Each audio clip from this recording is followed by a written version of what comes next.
All right, it is 10 a.m. So we are going to go ahead and get started on what experts are predicting for the 2023 real estate market. Please bear with me, guys. I am getting over a cold or flu. So if my voice goes in and out, please forgive me. So as you can hear, I am clearly not the lovely Lucy or the Thomasina. This is Jordan Hoskins, and I am so excited to bring to you guys kind of a lot of the research that I've been accumulating over the past month or so, just collecting end of year data and different things like that. So let's go ahead and get started. All right. So what we want to go over first is what is overall going to happen. You guys are going to see tons of things, and everybody's got a different opinion. But when we're looking at what is the market actually going to do, we want to look at facts and not feelings. So something that across the board that I've been seeing is normalization. After all of the unprecedented growth that we saw between March of 2022 and then April, or March of 2020 and then April of 2022, and then the volatility of the interest rates for the remainder of 2022, experts are finally predicting that stabilization and normalization are the key words for 2023. There are several reasons for this, which we're going to talk about, but some of the big ones are interest rates are going to start stabilizing because they've done what the Feds needed them to do. They slowed down the market, they slowed down buying, and they reduced buying power, which is what needed to happen to slow the crazy market that we were in. And that's happened. So experts are not predicting that there's going to be a lot of the hikes that we saw this past last half of 2022. They are predicting that it's going to come down a little bit, and we'll kind of go over what they think they're going to settle at.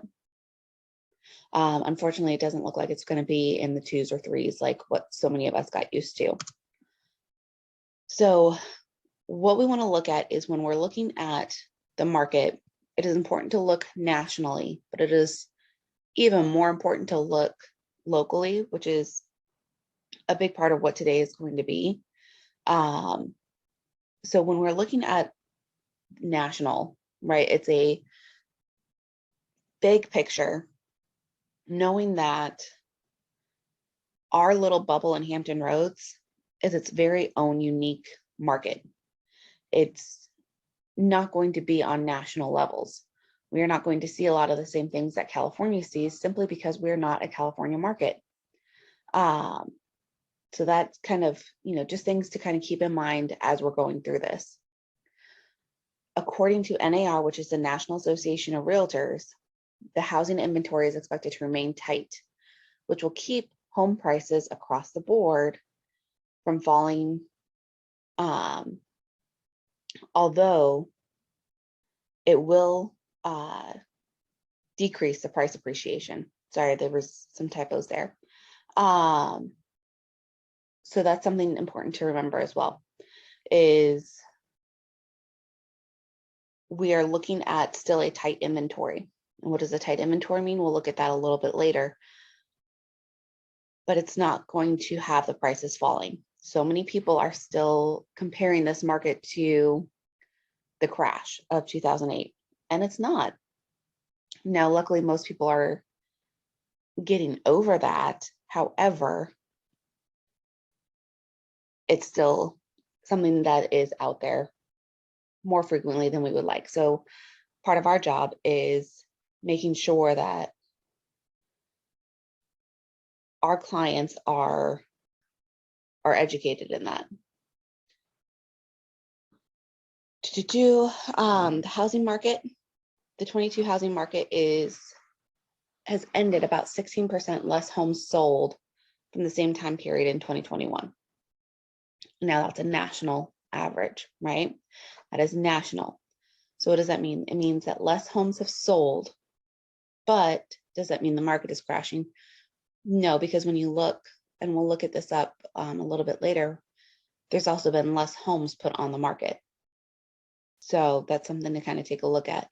However, it is to note that nationally, it is the lowest amount of homes sold since 2014.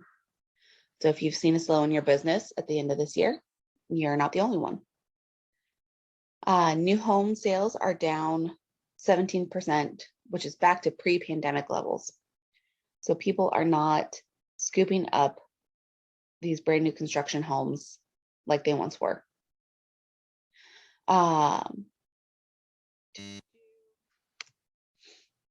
So this is what it looks like from NAR. So when we look and we're at 2019, unit sales, 2020, 2021, home price appreciations. So you can see even the appreciation in 2022 still went up. The dollar volume, so that's the amount of dollar volume that was sold, went down. 2023, you're expected to have less sales because less homes are going to be going on the market, and we're going to talk about why. Home price appreciation is expected to be just at zero, very minimal. Now, again, this is national, right? We're going to look a little closer at local volume here a little bit later. Dollar volume amount going down equivalents to, very similar to the forecast for unit sales. And then 2024, we get back into the appreciation. So that is what that looks like from NAR's stats, graphs, and predictions. What do the rates have to do with it? So a big part of what we're seeing in the forecast is for every 1%, what we're seeing a lot in the forecast is interest rates, right? And that has been the volatility. It is the backbone of the real estate industry, is the interest rates. In a typical form, the higher the interest rates, the lower the housing prices. That is not so right now because we still have such low inventory, which we talked about a little bit ago. Low inventory is keeping the prices from falling, even though interest rates are going up. It is basic supply and demand that we're looking at here. So for typically what you're looking at is for every 1% increase in interest rate, it equals approximately 10% in buying power.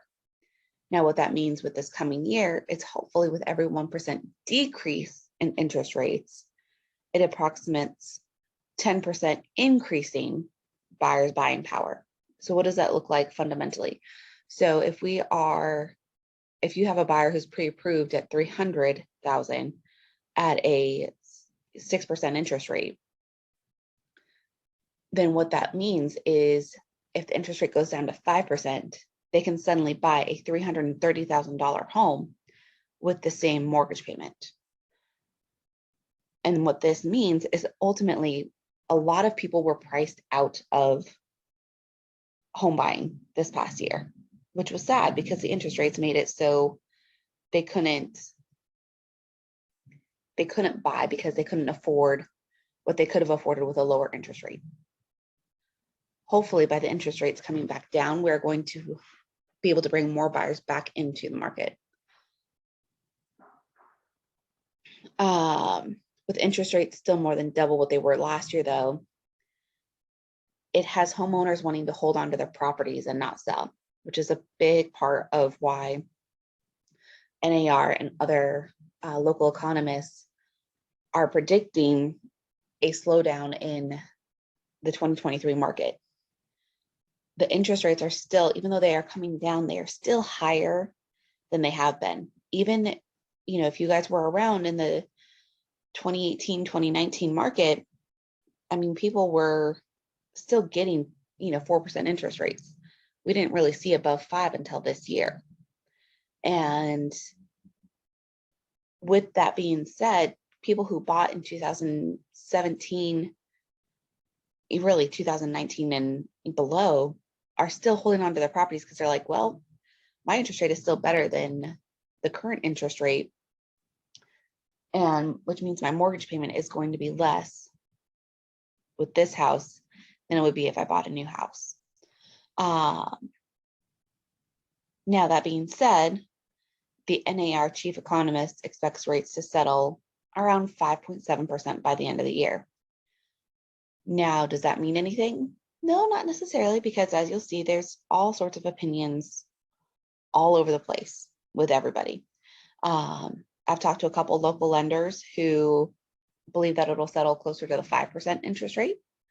I've seen people say that it'll settle at 4.75. I've seen people say that it'll settle, at 6. I've seen there's some people who are doom and gloom and say that interest rates are just going to keep rising. But that's why it's important to look at the big, broad picture and then narrow down based on your market.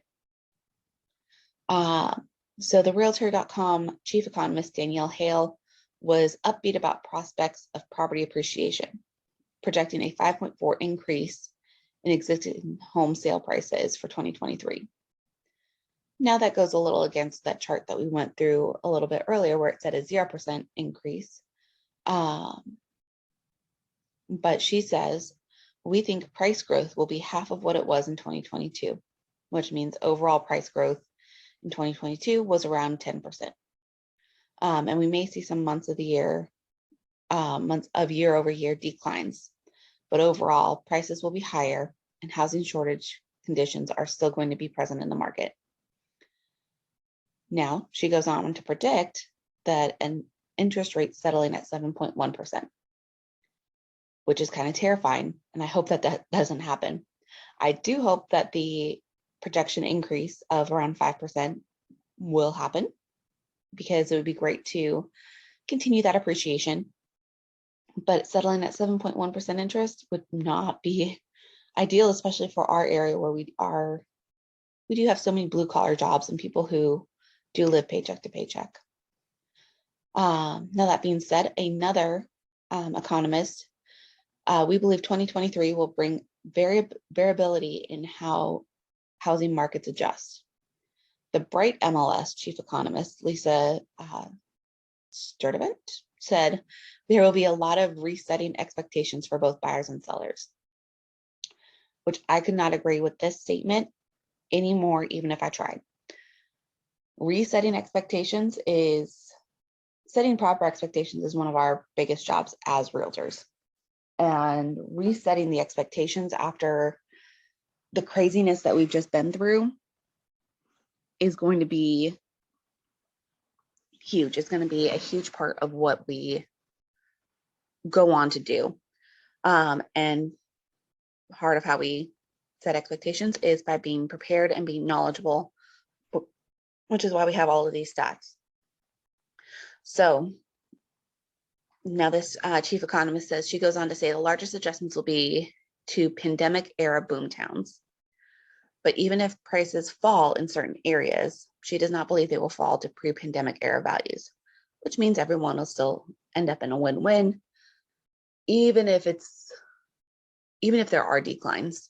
Now, some of the biggest hurdles that we're seeing and some of the biggest deficits that we're seeing are big cities like San Francisco, where if you're looking, I didn't put these stats up just because they're not relevant to us, but San Francisco is expected to drop about 15% in values this year, just based on the amount of inflation that they saw over the past couple of years. Other boom towns include Austin, Texas, different cities in the Midwest, like small cities that just suddenly boomed. Everybody started moving there in the pandemic era. So stuff like that are places that you want to look out for.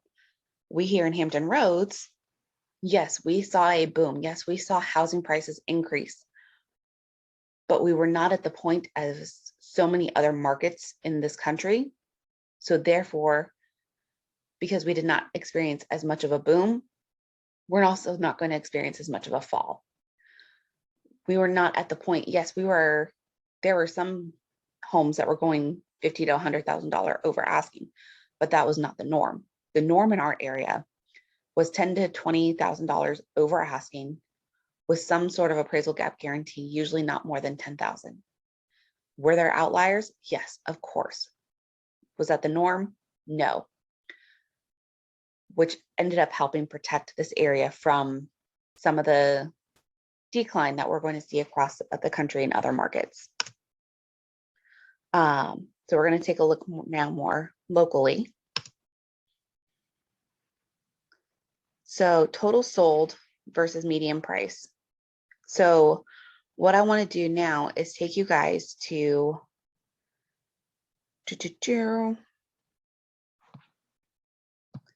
some stats.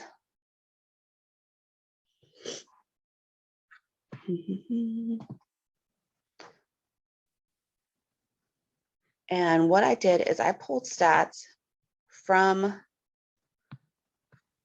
your MLS, from our MLS, to take a look at.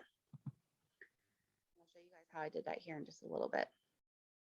But what I think is interesting is all of these stats are given to us so we can kind of see for ourselves what is going on in our current market. And what I like about this is it went back 18 months. So we've got all the way back to June of 2021. And you can go back further if you wanted to. This is just what automatically came up. So what we've got here, we've got the number of sold properties in the blue, average days on market in the green taupe color. We've got the median list price of all off-market properties. So for, for sale by owners or others. Jordan, we can only sales see price of residential. we can only see So list price is the red. Sold price of residential is here. Jordan. Can you hear me? Looks like a whole bunch of people just came on. Jordan, can you hear me? Hey, sorry I'm late. I got caught on the call with a client. Jordan, can you hear me? Yes, I can hear you. Well, why is there a huge echo? We can only see, you're stuck on your PowerPoint page.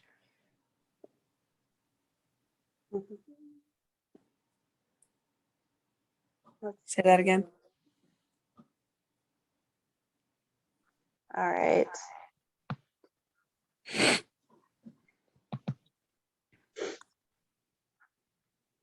Let me see here.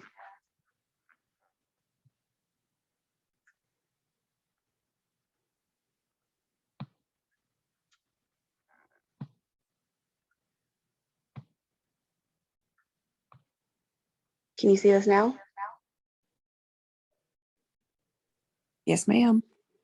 All right, perfect. Thank you.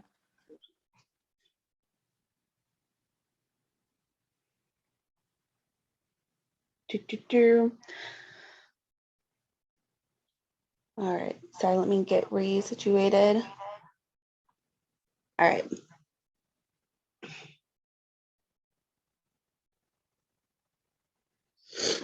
So here we're looking at Virginia Beach. So what does this mean? What does this look like?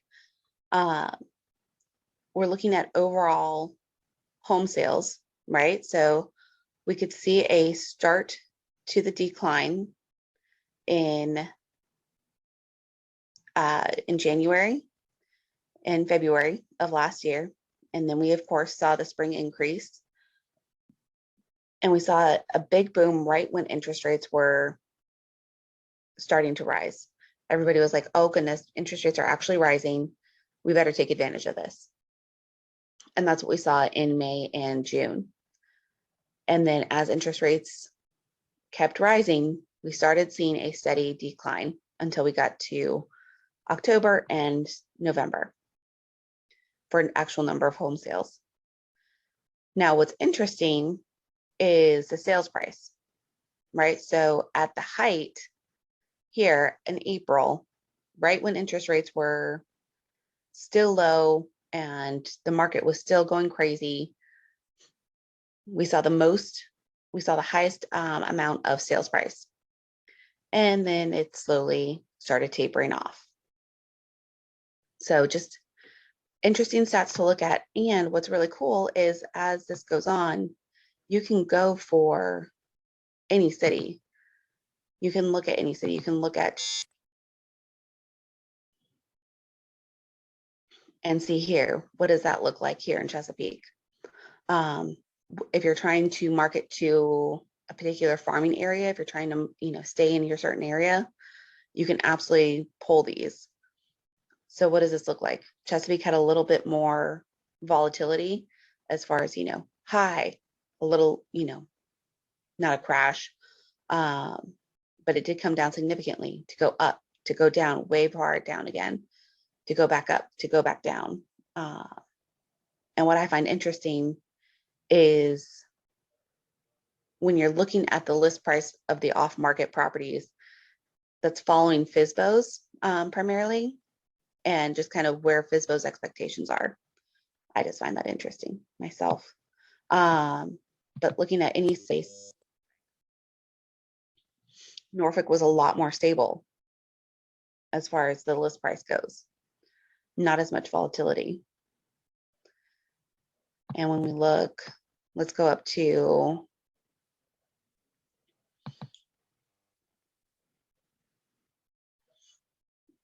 overall very stable, with the exception of the amount of homes that were sold, which followed the steady decline. So how did I get these stats? So what you guys want to start looking at is, especially when you're trying to research what is going on in our area, you're just here on Ring, same place that you go to log into the MLS, you still log in, but there's all sorts of statistic reports. You can go as far back as you want. You can do just about any sort of report that you want. There's quarterly reports, monthly charts and graphs, all sorts of different things that you can pull depending on what it is that you're looking for. Some things that are interesting are sometimes the annual charts and graphs, where we've got median price versus average days on market. So you've got all sorts of different things. So you've got median list price of off market, average days on market, and where does that fall from the year 2000 all the way to 2021 as far as days on market goes. You can see the highest and the lowest here for days on market. So what does that mean? Days on market usually indicates the higher the days on market, the stronger the market, the higher the days on market, the less strong the market, and the lower days on market, the stronger the market is. And looking at the sales price averages. So if we look at the blue line, the median sales price of settled sales, yes, it has gone up, but there is no dramatic spike way up here. It is a steady increase, a steady climb. And that's something that I really like to emphasize with people when they say, we had this, crazy price increases, all these things. Yes, we did. However, there is far more to the story than that. Do you guys have any questions for me so far?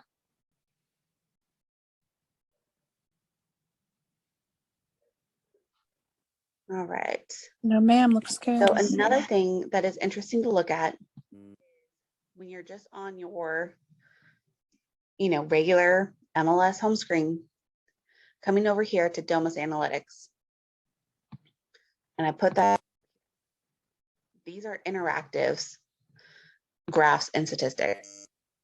And what I mean by interactive is you can mess with things. And this was just yesterday to kind of see where things were at. And it was fascinating.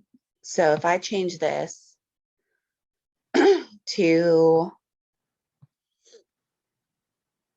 this is going to give us a more realistic expectation for, residential attached and detached. That's primarily what we do in our office and across the board. And let's just say, because we don't really do a whole ton in Greater Williamsburg, our MLS covers it, but not great. And same with North Carolina, it covers it, but it's not great data. Southside and Peninsula are the primary in this. So what does that do to our numbers? It changes them around a little bit. But what I thought was interesting was if we take out Southside, median sales price goes down to 268. Whereas if we take out the Peninsula and we just do Southside, median sales price jumps up to 325. And other things like that change as well. So it really depends on where you're trying to market and what you're trying to do. When you're trying to get an overall general area idea, it's important to be specific, but not too regulated. So that's why I like to do and look at all of these. So this is saying, it's down 43% from December of 2021, but, it's only down 8.4% from November of 2022. So that's what we're looking at when we're looking at these. As far as, this would be days on market. This would be active inventory. And what I thought was really interesting is from December of 2021, we had 9.5% more, but from November to December, we had 15.5% less active listings. So it just kind of goes to show that people are not as willing to list their homes as they once were. Price per square foot, which some people are really keen to. I tend not to be keen to price per square foot simply because that's not what appraisers look at. And it's so specific that it doesn't really, to me, it doesn't really give it any indication to the market.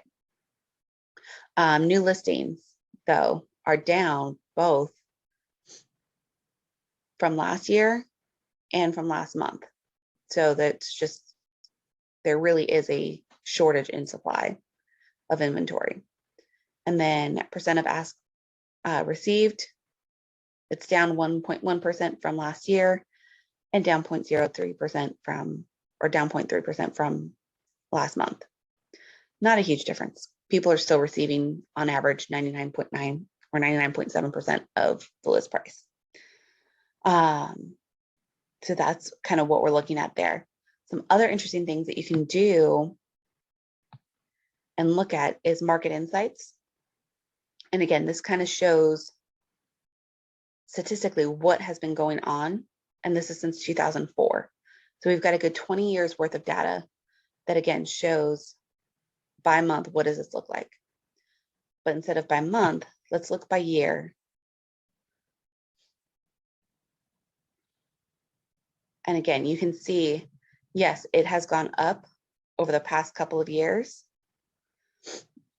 but it started in 2019. So before the 2020 craziness, which if you were in the business in 2019, you know that we were starting to see an increase.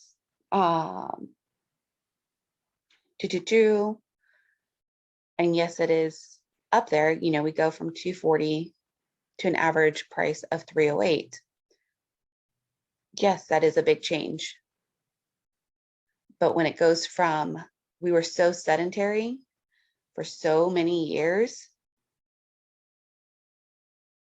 that really we should have been here all along. And if you look, the way a typical graph goes is the baseline would be coming from this bottom left-hand corner and drawing a straight line up to the top right-hand corner. It's right about where it should have been in the first place. So that's what I like to look at as well. But you can always mess with these numbers depending on where you're looking at. So again, you can just do, you can get rid of all of these.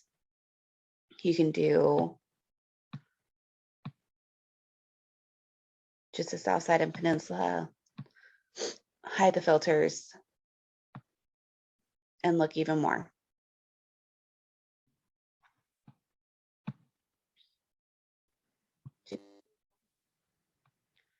So this is also, which is just kind of fun to look at, from January of 2020 all the way to November of 2022, which is definitely lower than any other month we've seen in the last 2 years. If you've been active in the market, I know my month was slower than it has been. And this kind of goes across the data that, hey, across the board, that's what we're looking at. Questions for me so far?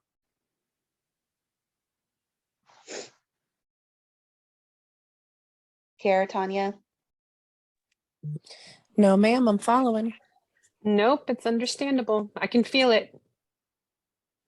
Hold on, sorry guys, I'm having trouble hearing you.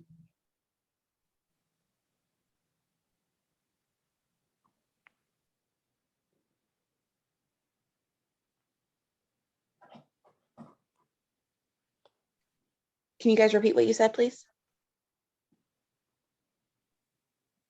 Said I I'm just said- following. Go ahead, Don. Sorry. I said, no, it's understandable. We're seeing it. Kara, do you have anything to chime in? Because I know you were in the market in 2019 and before. No, I mean, this really depicts everything that we've been experiencing for sure. Cool.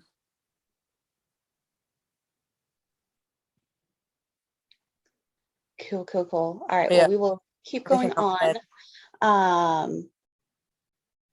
I just think that these market datas are so fun. Maybe that makes me a nerd, but it's fun to adjust the data, but it also goes to show that you can adjust the data. So you always have to be careful when you're looking at anything that anybody's saying as far as statistics go, knowing that data can be skewed. Yes, at the end of the day, it's data, and data should not be biased, but you can make it whatever you want, especially when we're looking at the median sales price and median days on market. It differs so much from I don't think it's showing you my screen. Oh, there we go. From south side to peninsula. I mean, to go from 267 to 325 it's huge. Yeah, And that's then huge. we've got Kara on here. I'm going to do North Carolina just for, and just see there. Yeah, just from the little bit rain actually has. So for the data that we have for North Carolina, it has the median sales price at 338, which is higher than even the south side, which seems just absolutely bonkers to me. I know. Kara, what are But- you seeing in North Carolina? Are you seeing a lot of the same sort of thing? Well, Carolina has new construction, so a lot of it. So I mean, this median sales price does make sense just based off of the 48 settled sales. But I mean, you are seeing and wherever this North Carolina data is coming from, right? What are we looking at? South Mills? Are we looking at Moyock? Are we looking at Elizabeth City? It depends. But really what we're seeing is the huge buildup of the new construction. The resale, these houses are still early 2000s. So you're looking at a lot of newer homes out here. And even if they are older, it's still at a value that is affordable. So it's keeping, it's keeping the price, in that mid 300s. It's a comfort price for a lot of clients. It's very attractive. So the median sales price is definitely going to stay over, 300 wherever we're looking, I think. The lower end is going to be Elizabeth City, but that higher end for sure, that number makes sense for Moyock and South Mills and Camden. All those counties are all seeing new construction. Yeah, I think that makes a lot of sense. I think this data is primarily from, probably right over the border. Yeah. In cities like Moyock and whatnot. For sure.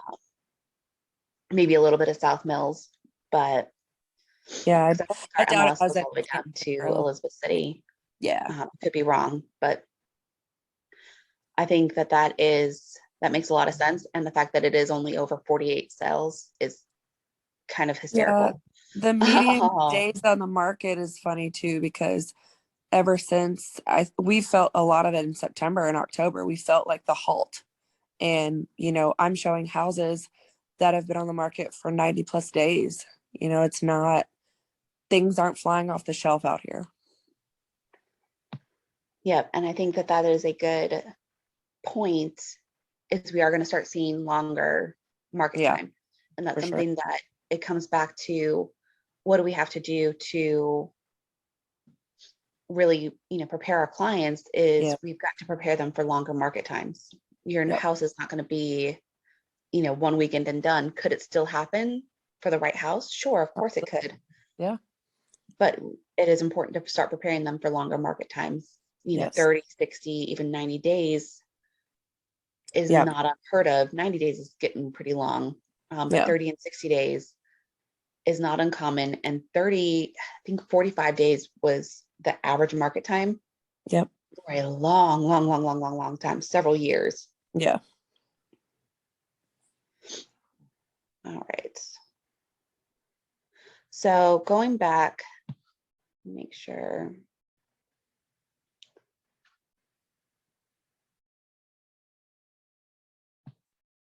I'm going to reshare the screen back to the PowerPoint.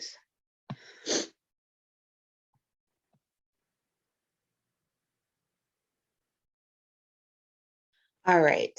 So what does this look like for, for us?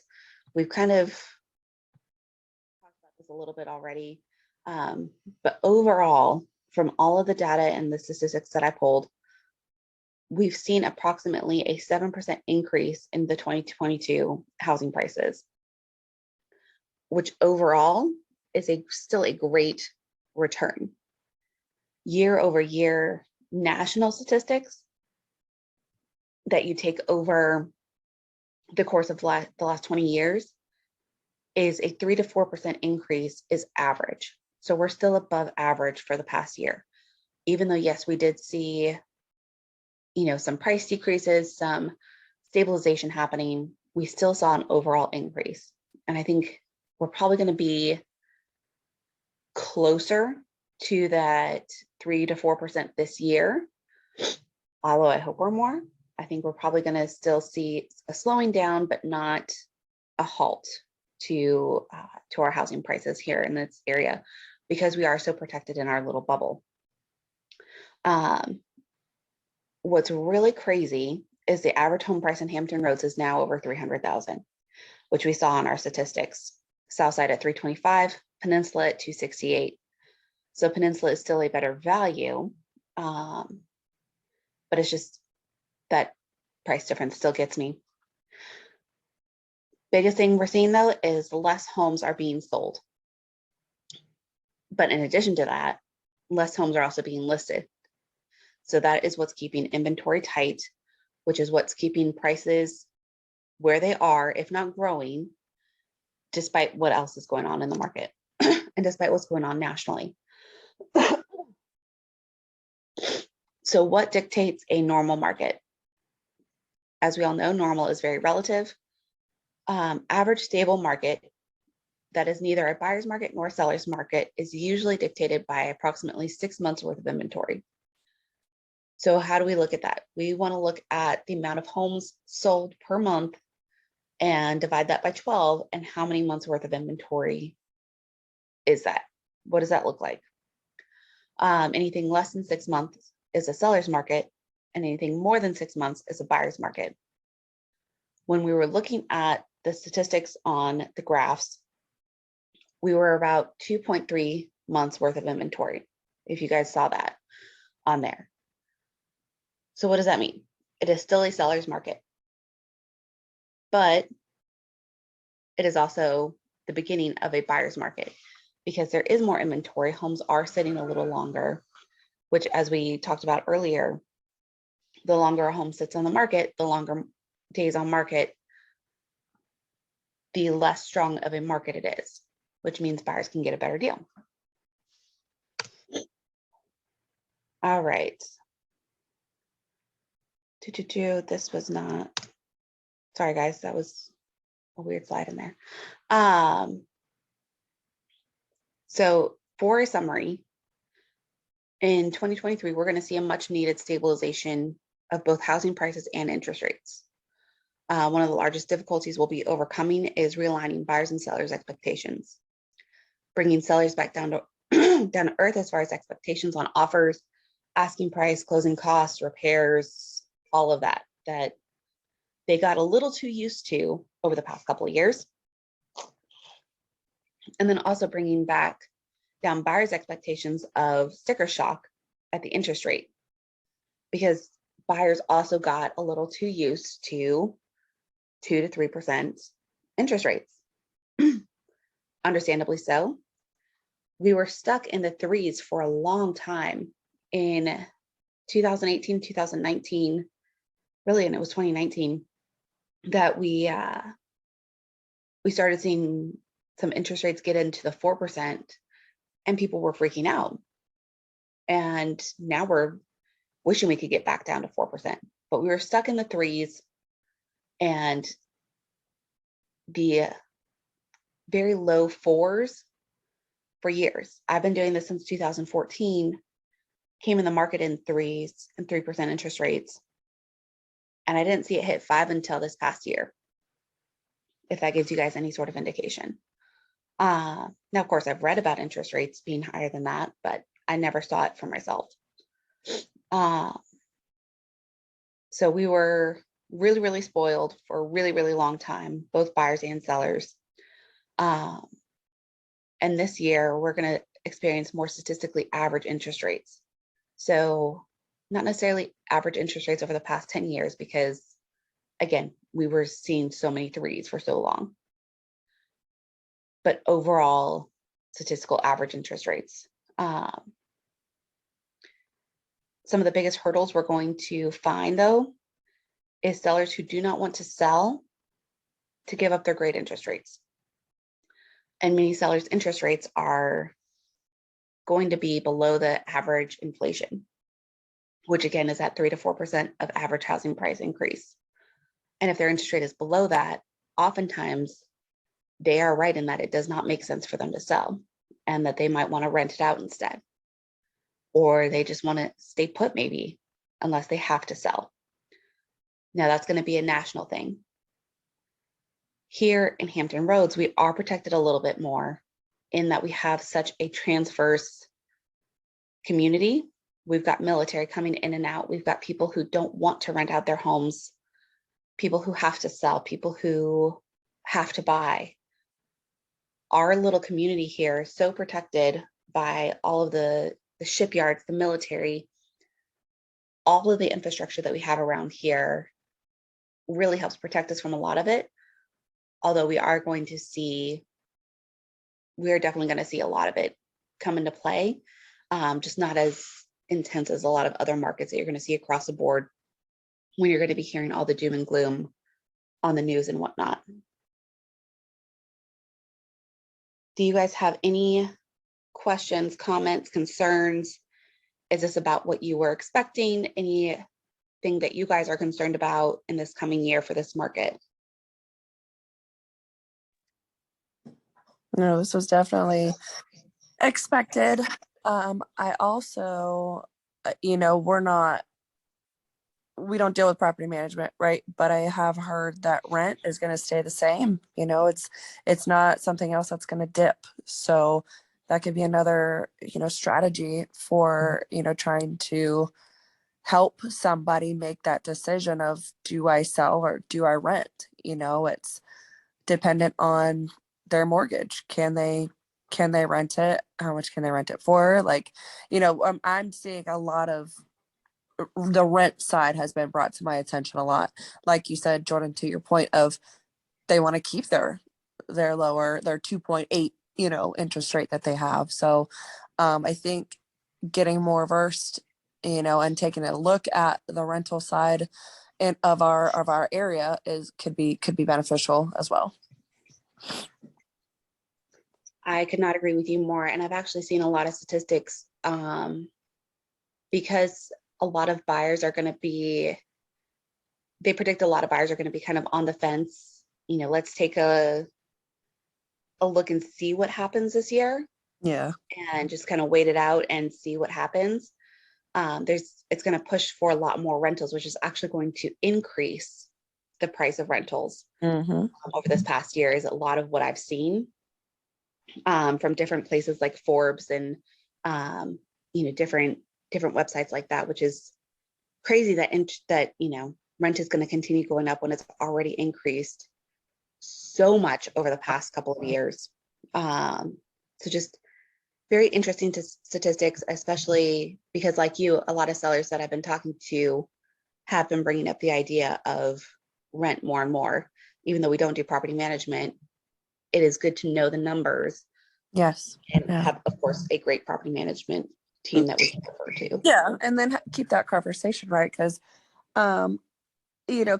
keep those buyers close, keep those renters close, because when our market shifts again, they'll be coming to you because you at least gave them the information for that rental or gave them, say, hey, I helped you, do this. They remember you. That's really how I started, a couple years ago. And that's how I built a lot of my buyers because of the uncertainty, right? A buyer is always going to be uncertain because the market is uncertain. So you have to be that guiding, that resource to say, hey, this is where we're at.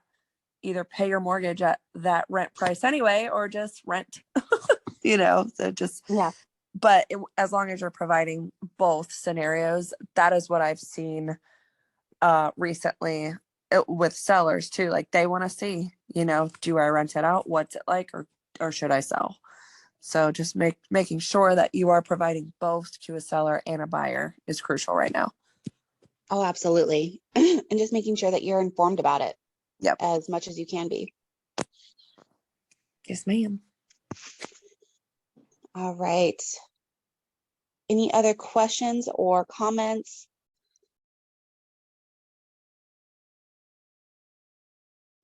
If there is nothing else, guys, we can go ahead and end this a little bit early. But I'm really excited for what this next year is going to bring. I am excited for some normalization and stabilization. And I hope that you guys are too. So give us a little break from the crazy, hopefully. Although we work in real estate, so it's always going to be at least a little bit crazy. Yes, ma'am. I agree. I'm excited. Thank you so much. No problem, guys. We'll talk to you soon. Have a great one. Bye, Jordan. Bye. Bye, thank you.